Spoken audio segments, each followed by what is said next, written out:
महाभारत का भीषण युद्ध कौरवों और पांडवों के बीच में लड़ा गया था। ये एक ऐसा युद्ध था जो धर्म और अधर्म के बीच लड़ा गया था, जिसके अंत में धर्म यानी पांडवों की विजय हुई थी। कर्ण इस युद्ध का एक ऐसा पात्र था जो कौरवों की जीत का कारण बन सकता था, लेकिन ऐसा नहीं हो सका, जिसका कारण कर्ण को मिले कुछ श्राप थे।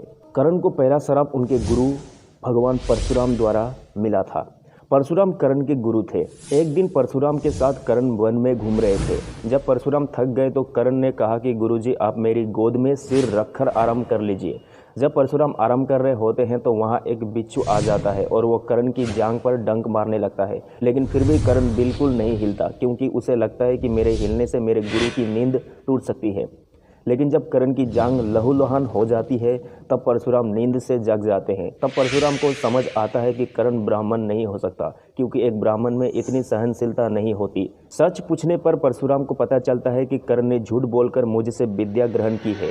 तब क्रोध में आकर परशुराम कर्ण को श्राप देते हैं कि समय आने पर वो अपनी सारी विद्या को भूल जाएगा। ये श्राप कर्ण की हार का सबसे बड़ा कारण बनता है। दूसरा श्राप। एक बार कर्ण ने अभ्यास के दौरान जंगली जानवर समझकर एक गाय पर बाण चला दिया जो दलदल में फंसी हुई थी, जिस कारण गाय की मृत्यु हो जाती है।